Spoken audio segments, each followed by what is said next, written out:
Madame, Monsieur, bonjour, ravi de vous retrouver comme à chaque fois sur le plateau de Canal et compagnie. Alors aujourd'hui, qu'est-ce qu'il y a au programme? Eh bien, moi je vous propose de parler de récupération, mais pas n'importe quoi. On va parler de matériaux de récupération qui peuvent servir, vous vous en doutez, à restaurer, aménager, transformer une habitation, ou pourquoi pas même la construire.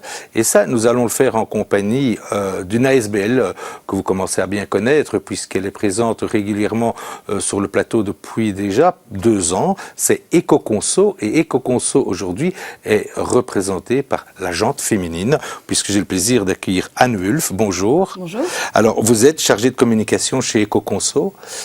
Très rapidement, en 2 mots, est-ce que vous pouvez nous rappeler la philosophie et les motivations de Ecoconso? Ça sert à quoi, Ecoconso? Ecoconso, c'est une association qui encourage des comportements de consommation et des choix de consommation respectueux de l'environnement et de la santé.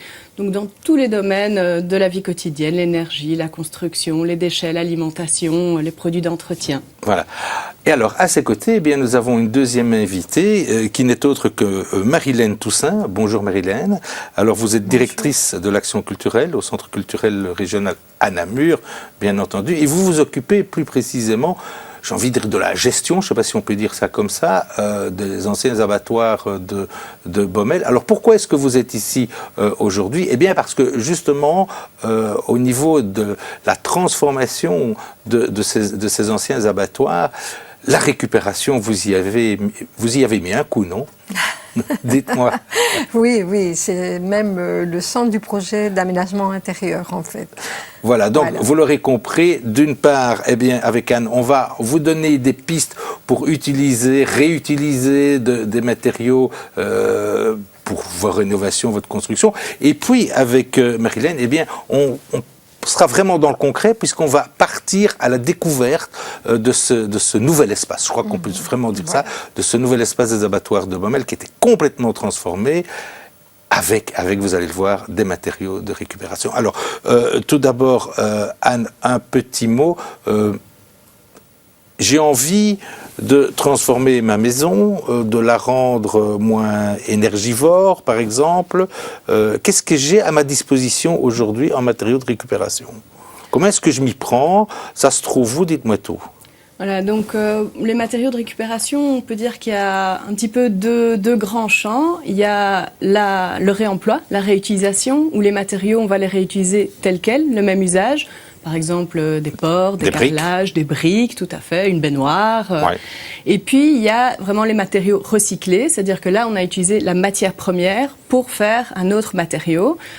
Typiquement, ça va être des matériaux d'isolation. Par exemple, la cellulose de papier, c'est du papier recyclé. On fait aussi des panneaux acoustiques, voilà, en textile qui ont été recyclés. Ou alors du liège aussi, des panneaux de liège en bouchons de bouteilles qui ont été broyés et reconditionnés de cette façon-là. Est-ce que justement ces matériaux qui sont transformés pour devenir de nouveaux matériaux, comme ces matériaux isolants, leur pouvoir d'isolation est aussi important que, je veux dire, quelque chose qui sort d'usine, style laine de roche ou que sais-je? Oui, tout à fait. Donc, on peut vraiment en avoir confiance? Oui, tout à fait. C'est des matériaux qui répondent aussi à certains standards, etc. Donc, il n'y a pas de souci. Sur ces matériaux recyclés, on peut avoir toute confiance.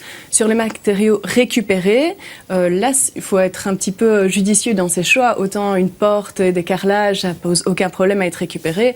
Autant on va probablement pas récupérer retirer un isolant. Des fenêtres, par exemple, ça va dépendre. Est-ce qu'elles sont toujours bien isolantes? Oui, est-ce que voilà. c'est du simple vitrage ou pas? Enfin, donc là, il faut un petit peu choisir judicieusement. Et la récupération va s'opérer aussi, j'ai envie de dire, pour la décoration dans la maison. Oui. Puisque, et ça, c'est pas neuf finalement, puisque, je veux dire, il fut une époque où on rénovait les anciennes fermettes et il fallait que ça soit rustique, on allait chercher la vieille cheminée, la vieille poutre. Ça, c'est toujours d'actualité, je suppose. Oui, tout à fait, c'est toujours d'actualité. Ce qui a peut-être changé, c'est que c'est facilité aujourd'hui, notamment par la mise en place d'un réseau qui s'appelle Opalis. On peut trouver sur le site opalis.be on peut chercher par matériaux et géographiquement des revendeurs. Ces revendeurs, ils sont soit professionnels privés, soit ce sont des associations. On aura l'occasion de le voir avec le cas des abattoirs de Baumelle, qui font de la remise au travail, de la formation par le travail et qui, du coup, vendent ces matériaux. Alors, les professionnels, on va plutôt trouver chez eux des matériaux qui ont plus de valeur parce que ça a quand même un coût de déconstruire. Ça veut dire qu'il faut retirer les matériaux des chantiers en bon état. Ça demande plus de travail que de venir avec le bulldozer tout cassé. Et ça, c'est sans doute un conseil pour chacun aussi si on a de la rénovation à faire dans sa maison. C'est de voir dans quelle mesure on peut réemployer ses propres matériaux ou si on peut déconstruire proprement pour permettre à d'autres, en les revendant à d'autres, d'en profiter. Ça, c'est sans doute un bon conseil. Et donc, on va trouver plutôt chez les revendeurs plus professionnels des matériaux qui ont plus de valeur, des beaux carrelages, des boiseries travaillées, des choses comme ça, des pierres bleues. Et dans les associations, on va peut-être trouver plus facilement des matériaux moins chers, des portes de tous les jours, des choses comme ça. Des portes de tous les jours. Voilà. Et des choses. Est-ce qu'on déconstruit tout? Non, on ne pourra pas tout récupérer. Non. Et notamment, c'est un conseil qu'on peut donner à la construction aussi ou à la rénovation, c'est de choisir des matériaux, si possible, qui ne sont pas composés. C'est-à-dire qu'à partir du moment où on a un matériau qui a de l'alu, de la brique, de l'isolant, que tout est un peu collé, mélangé, ça va être très difficile à recycler ou à réutiliser après parce qu'il faut pouvoir séparer ces matériaux pour les revaloriser. Donc il vaut mieux un matériau unique, brut. Oui, tout à fait. Ok. Marilène, ça vous parle tout ça, finalement? Oui, bien sûr. Expliquez-moi un petit peu. Les ateliers de Baumelle ont subi une transformation énorme. Comment est venue l'idée de transformer ça en faisant appel à de la récupération, avoir cette démarche toute particulière? C'est venu comment? En fait, on a mis en place avant, pour définir le projet culturel qui devrait se développer aux abattoirs de Baumelle, on a mis en place des groupes de réflexion avec des acteurs locaux. Et à chaque fois, on faisait venir un expert.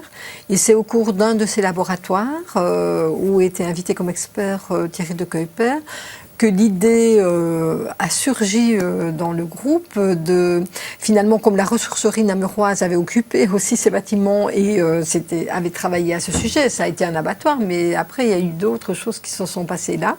Donc on s'est dit, mais il faut laisser des traces de ces enseignements-là. Il faut continuer à travailler dans la continuité. Continuer dans la continuité avec les acteurs locaux. Donc on s'est dit, bien pour l'aménagement intérieur, parce qu'il faut savoir que tout l'extérieur de l'abattoir, qui est un bâtiment des années 1940, de style moderniste, un très beau bâtiment, lui est resté tel quel, mais à l'intérieur, tout le bâtiment est devenu un bâtiment à basse énergie. Et donc, tous les murs ont été isolés. Donc, tout était tout blanc et tout vide. Et nous, on doit faire des projets culturels et artistiques avec C'était un peu minimaliste au départ. Donc, il a fallu un petit peu... il fallait du mobilier, il fallait aussi faire en sorte que les gens s'y sentent bien, etc. Et donc, c'est comme ça qu'on a décidé de travailler sur le réemploi de matériaux et le design. Et donc, pour travailler à ce sujet, on a pris contact avec le collectif Rotor et on leur a expliqué nos projets, parce que nous, on travaille à la fois sur l'art, la culture et je dirais les habitants, les populations, les associations et leur participation. Donc, pour nous, il fallait qu'il y ait des liens aussi avec le local. Donc vous le verrez qu'il y a eu certains intervenants locaux qui sont venus dans le projet. Et eux, ils nous ont écoutés aussi, puisqu'on voulait à la fois que le lieu provoquait des rencontres un peu inhabituelles. Et donc on voulait que les artistes qui viennent en résidence, des personnes qui viennent dans les ateliers ou qui viennent voir quelque chose d'abattoir ou des habitants du quartier, et un espace où ça favorisait un certain contact, en tout cas une certaine rencontre si les gens le désiraient. Et alors comment vous avez fait concrètement justement pour créer ces espaces qui favorisent le contact, qui sont originaux, etc. Eux, ils nous ont d'abord beaucoup écoutés. Donc le collectif Rotorp, ils nous ont demandé de faire venir dans chaque pièce du bâtiment presque des gens qui pourraient s'en servir. D'accord. Voilà, et c'est comme ça, ils se sont alimentés de tout ça, des textes. Se sont alimentés des besoins de chacun finalement. Voilà, et en ils ont écoutant. écouté aussi les différents points de vue. Ils ne nous ont pas écouté que nous, ils ont écouté le comité de quartier, ils ont écouté des artistes, des associations. Et puis ils nous ont fait une proposition globale. Et par exemple, comment ils ont créé ça? C'est en disant, écoutez, nous on vous propose que tout le monde entre par ce qu'on appelle le plan B. Qui est à la fois un lieu d'accueil, un lieu où on peut s'asseoir, où on peut prendre un café, où il peut se passer des choses, et qui fait que, comme tout le monde entre par là, tout le monde est amené finalement à se côtoyer, parce que le bâtiment est très grand, il fait 3000 mètres carrés. D'accord. Voilà. Alors, très pratiquement, pour aménager l'intérieur, comme le disait Anne, quelque part, on est passé par une phase de déconstruction quelque part, et on a reconstruit à Baumel. En 2 mots, on a déconstruit où? Pour amener quoi à Baumel? Je vais donner 2-3 exemples. 2-3 exemples, parce qu'on va le voir en image après. Voir. Mais donc, il y a des matériaux qui viennent de la déconstruction de la cafétéria, de la banque Fortis qui se trouve à côté du Palais des Beaux-Arts à Bruxelles, où le bâtiment est démoli, et qui sont cette cafétéria était très spécifique, puisque ce sont des pièces d'un designer qui s'appelle Christophe Gevers et qui est assez connu, et dont les pièces sont recherchées aujourd'hui. Et la banque avait exigé qu'il le réimplante. Et donc, il y a des choses qui venaient de la ressourcerie, il y a des carrelages qui viennent de la déconstruction du site de l'université à Liège. Écoutez, n'en dites pas plus, puisque nos collègues de Canal C étaient présents pendant justement cette reconstruction à Baumel, et on va voir ça tout de suite en images. Ces anciens abattoirs de Baumel, un vaste bâtiment des années 40, aujourd'hui entièrement rénové après plus d'1 an de travaux. Pour l'heure, les équipes sur place sont dans la phase des aménagements intérieurs, un chantier mené par l'SBL Rotorp qui s'est spécialisé dans la récupération et dans le flux des matériaux de construction. Ce qui est particulier sur ce chantier-là, c'est que c'est la première fois qu'on fait un aménagement de cette échelle-là, donc c'est 3000 m². Et ce qu'on a essayé de faire, c'est un lien direct entre notre activité de démantèlement de bâtiments, surtout à Bruxelles, mais aussi à Liège, et cet aménagement ici pour le centre culturel. Donc ce qu'on fait, c'est quasiment une translation directe de matériaux depuis ces bâtiments vers ici, avec très peu de modifications. On essaye avec très peu de modifications, et puis de temps en temps il faut un peu plus designer les choses pour que ça colle aussi avec le cahier de charge du centre. L'équipe de Rotorp n'était pas seule dans cette aventure d'aménagement intérieur. Certains travaux ont été réalisés par d'autres. Des synergies se sont établies avec des acteurs locaux. Ainsi, par exemple, la fabrication de ces gradins modulables a été assurée par la section menuiserie de l'ITN, l'Institut technique de Namur, un voisin tout proche. Autre partenaire, la SBL Jeunes au Travail, une entreprise jamboise de formation qui a pour objectif d'encadrer des jeunes adultes peu scolarisés, de les former et de les diriger vers l'emploi. Les stagiaires que j'ai avec moi sont en recherche de ce qu'ils aimeraient faire. Donc on les fait au départ passer un peu par tous les corps de métier. Chez nous on a la menuiserie, donc l'électricité, le sanitaire, la maçonnerie, donc les peintures, pose de gyproc et quelques autres corps de métier. Et quand ils ont enfin trouvé un peu leur voie, on essaye de les structurer dans ce métier et de leur apporter toutes les connaissances qu'on a et de les diriger vers des employeurs. Ici, ce qui est bien aussi, c'est que finalement, ils travaillent dans un projet qui est assez structuré, qui est un beau projet. C'est aussi une fierté pour eux finalement. C'est assez valorisant pour eux, oui. Ils d'ailleurs, comme vous avez pu le voir, ils sont un peu autonomes pour l'instant, hein, ils se prennent bien en main, c'est ce qu'on essaye de leur apprendre aussi, c'est très important, ils peuvent un peu faire ressortir leurs compétences et nous on arrive mieux à ce moment-là à les diriger vers un métier bien approprié à eux-mêmes. L'équipe d'aménagement a passé plusieurs semaines sur le chantier, pratiquement 24 heures sur 24, mangeant et dormant sur place, une façon de sentir le lieu et d'adapter le travail. C'est vraiment un plus parce que ça nous permet aussi d'occuper les lieux, d'habiter les lieux, de se rendre compte des choses éventuelles qu'on peut améliorer. Et donc c'est tout un processus, on n'a pas des plans arrêtés qu'on réalise par la suite, tout est à chaque fois des prises de décision collectives sur tous les éléments qui sont installés ici et tout se construit comme ça au fur et à mesure. Donc pour nous c'est vraiment important d'être sur les lieux, de ne pas faire ça à distance parce qu'on pourrait absolument pas faire appel à un entrepreneur et avoir tout dessiné sur plan et lui livrer ça et venir de temps en temps sur chantier pour vérifier que tout se passe bien, ce serait vraiment impossible pour nous. Donc on a vraiment besoin de pouvoir faire les choses, de pouvoir prendre des décisions et de pouvoir... Et c'est aussi très fort lié au fait de travailler avec la récupération parce que pour chaque élément, il y a des découvertes et il faut prendre des telles vis, il faut adopter telle stratégie pour éviter par exemple les marques d'usure trop importantes, sans pour autant devoir tout restaurer et rentrer dans ce mode de restauration qu'on évite au maximum. Mais donc voilà, pour toutes ces raisons-là, c'est vraiment important pour nous d'être ici. On l'a dit, et c'est visible partout dans le bâtiment, la récupération était une des options privilégiées par l'équipe. Ainsi était-il logique que la ressourcerie namuroise participe elle aussi à ce beau projet. Alors les clés de séchage, on n'a pas trouvé. On a quelques armoires en inox qui viennent de l'entreprise, qui pourraient servir de rangement, ça c'est pour le niveau graphique. Oui, ça on a parlé. Les dessertes. Ils nous ont appelé concernant la matière première qu'on pouvait éventuellement leur donner par rapport à leur beau projet de rénovation des abattoirs de Baumel. Et donc dans ce cadre-là, on a essayé de retrouver un peu en fonction d'une liste qu'ils nous ont donnée, on a essayé de leur retrouver ce qu'ils recherchaient. Et parfois on y est arrivé, parfois pas, mais voilà, on fait en fonction de ce que les gens nous donnent et de ce qu'on trouve au quotidien, quoi. C'est un petit clin d'œil amusant puisque vous étiez vous-même installé là-bas avant, donc c'est un peu un retour aux sources.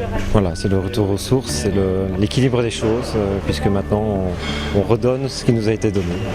Donc c'est bien, c'est un beau projet.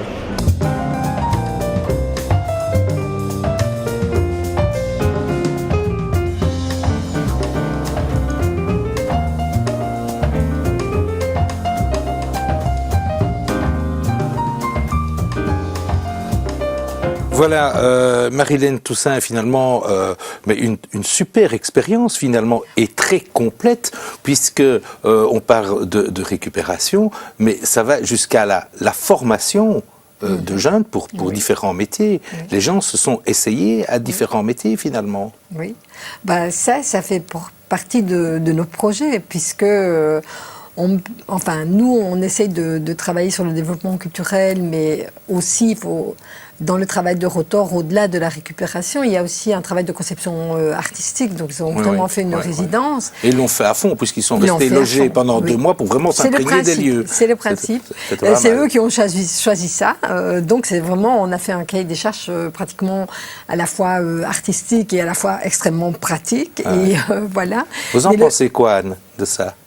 Je trouve que c'est très chouette dans la démarche, évidemment. Chez un particulier, on ne s'attend pas forcément, évidemment, à ce qu'on ait des artistes qui viennent loger chez vous pendant 2 mois. Mais par contre, ce qui est intéressant, c'est le dialogue qui, lui, est reproductible avec son entrepreneur, d'en discuter dès le début, de dire si on a envie, nous, de pouvoir, si c'est une rénovation, déconstruire des choses proprement, si on a envie de pouvoir intégrer, quelle est la possibilité pour l'entrepreneur d'en tenir compte ou qu'est-ce que... en tant que particulier, on devrait fournir que lui va pouvoir intégrer. Cette conversation, cette discussion, dès le début du projet, c'est vraiment la clé du succès aussi pour les particuliers. L'écoute est très importante, finalement, dans ce genre de... Ça, c'est essentiel. S'ils n'avaient pas écouté notre projet, les abattoirs ne seraient pas Ça fait même partie de notre ADN, je dirais, et en y mêlant effectivement Jeunes au travail, les jeunes de l'ITN qui sont l'école voisine et tout ça, c'est utiliser les ressources, mais c'est aussi valoriser les savoir-faire des gens. Et pour nous, ça fait partie de notre métier, donc ça faisait partie du cahier des charges. Eh bien, vous savez, on va voir ça en image finalement, le résultat final. Je vous propose quelques photos d'abord du bâtiment extérieur, parce que c'est vrai que c'est un très beau bâtiment. Et puis, on va voir un petit peu finalement ce que vous en avez fait à l'intérieur avec l'aide de tous ces gens. Et vous allez pouvoir peut-être nous commenter l'une ou l'autre image. Voilà, ici on est à l'extérieur. Oui, ça c'est la façade d'entrée et ça l'architecte, ça c'est vraiment le projet de l'architecte a décidé de mettre de bambou pour filtrer la lumière. Voilà. Là, on voit bien vous voyez les que formes. le bâtiment a été respecté. C'est un ouais. très très beau bâtiment. Voilà. De style moderniste, et ça valait la peine. C'est un bâtiment qui a été construit en quelle année ? 1940. 1940. Ok. Et puis maintenant, je vous propose de passer à quelques images intérieures qui vont montrer un petit peu voilà, tout ce travail qui a été effectué pour en arriver au résultat final, quoi. Voilà, donc ici on se trouve dans ce qu'on appelle le plan B, donc tout le monde entre par la même porte pour aller dans les bâtiments qui font quand même 3000 m² avec beaucoup d'espaces différents.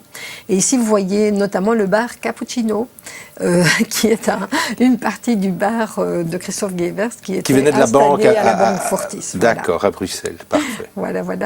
Le plafond également vient de là. Ici, vous avez le mobilier récupéré de Christophe Guevers, qui est un designer aujourd'hui qui est reconnu. En tout cas, on le voit, il a une oui, certaine patte. Voilà. Tout à fait. Alors ici, vous vous trouvez dans la salle associative, on voit les armoires qui ont été récupérées dans un autre lieu, une banque également à Bruxelles. Et ils ont récupéré toutes ces armoires, vous verrez où le bois est vraiment très très beau. Et d'ailleurs, après, ils ont fait une expo qui s'appelait Déconstruction.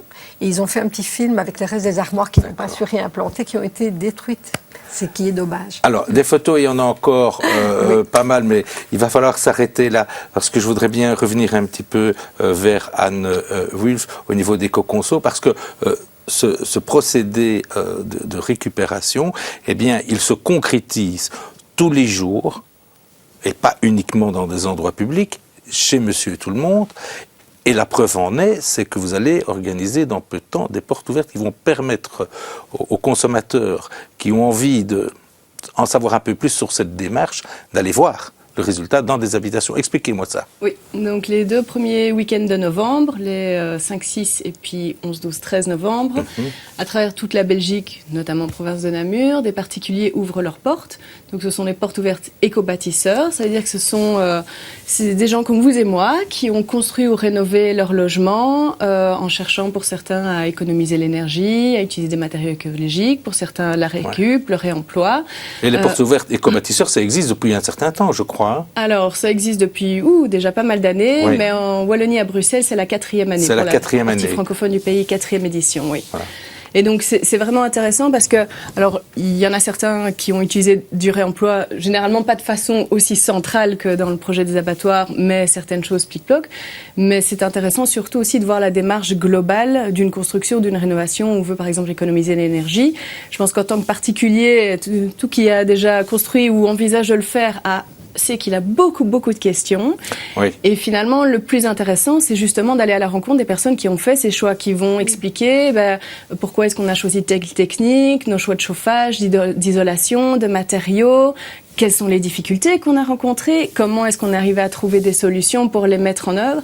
Et puis alors, je crois qu'une des questions les plus intéressantes, c'est maintenant que vous vivez dedans, si c'était à refaire, est-ce que vous le referiez ? Voilà, et qu'est-ce que vous referiez, qu'est-ce que vous changeriez ? Et donc, d'avoir ce retour d'expérience pour nourrir son propre projet, c'est ça qui est très intéressant. Il n'y a rien de mieux, finalement. Il n'y a rien de mieux. Et est-ce que beaucoup de gens se prêtent à cet exercice d'ouvrir ses portes de sa maison ? Parce que... Oui, Voilà. alors à travers la Belgique, il y a environ 200 logements qui ouvrent leurs portes. Ce qui est pas mal. Majoritairement des particuliers, puis quelques bâtiments un peu plus collectifs. En province de Namur, il y a 6 maisons à visiter. Oui. D'ailleurs, si ces spectateurs nous regardent et sont dans une démarche d'habitat durable et ont envie d'ouvrir leurs portes, c'est encore possible de On s'inscrire. peut, voilà, vous avez entendu. Oui, Hein, sur- si vous avez envie d'ouvrir vos portes et expliquer justement aux passants qui seront là, qui viendront se renseigner comment vous avez fait, il ne faut pas hésiter. Voilà, sur ecobâtisseur.be, il y a Voilà, toutes les sur le infos site pour internet s'inscrire. Voilà. Écobâtisseur. Et donc en province de Namur, il y a actuellement 6 maisons à visiter. Il y a 4 constructions de rénovation. Et alors c'est très varié. Il y a en ville, il y a à la campagne, il y a du passif, de la basse énergie, il y a des matériaux écologiques, il y a un peu de réemploi. Et alors il y a des choses un petit peu originales. Par exemple, une technique pas très connue qui s'appelle le greb, où c'est de l'ossature bois puis on remplit avec des ballots de paille. Il y a du plafonnage à l'argile, il y a des gens qui ont des panneaux photovoltaïques, des systèmes de lagunage pour épurer l'eau. Donc il y a un peu de tout. Il y a un peu de tout. Des rénovations, par exemple, où le focus a été sur utiliser des matériaux sains pour avoir un intérieur sain à vivre. Donc chacun a un petit peu choisi ses priorités. Et donc le visiteur peut aussi choisir en fonction de son projet quelque chose qui va ressembler éventuellement. Est-ce que ça vous arrive d'avoir des visites justement de collègues? Là, on est dans le milieu privé, mais dans le milieu public, est-ce qu'il y a des gens qui viennent vous rencontrer et vous poser les questions en disant comment vous avez fait, etc. Votre démarche nous intéresse. Je suppose que oui. Oui, c'est courant, soit d'autres associations, soit des privés qui nous posent parfois des questions, puisqu'on a déjà participé aussi aux journées éco-consommation, enfin non, éco-bâtisseurs, voilà. Et encore ce vendredi, la ville de Bruges vient rencontrer la ville de Namur et ils ont demandé à pouvoir visiter la rénovation des abattoirs. Donc ça arrive très très régulièrement. Voilà, donc l'échange continue, on se nourrit l'un l'autre, c'est parfait. On rappelle vite avant de se quitter les dates pour aller toquer chez les particuliers pour aller voir tout ça. Les 2 premiers week-ends de novembre, 5, 6 et 11, 12, 13 novembre. Et alors les abattoirs de Baumelle, je suppose qu'ils sont ouverts tout le temps ou tout à fait régulièrement en tout cas pour les différentes activités que vous organisez. Il y a un rendez-vous qui peut peut-être intéresser les personnes, c'est le festival Beauté Sonique qui se déroule du 27 octobre au 31 octobre. Et le samedi et le dimanche, il y a un marché des créateurs et un marché vintage et de vinyle. Voilà, tout sera ouvert. Eh bien voilà, tout est dit. Merci à toutes les deux d'être venues ici sur le plateau. Merci à vous. À très bientôt pour Ecoconso. À bientôt. Et bonne chance avec l'abattoir de Baumelle. Voilà, c'est ici qu'on se quitte. À très bientôt et portez-vous bien.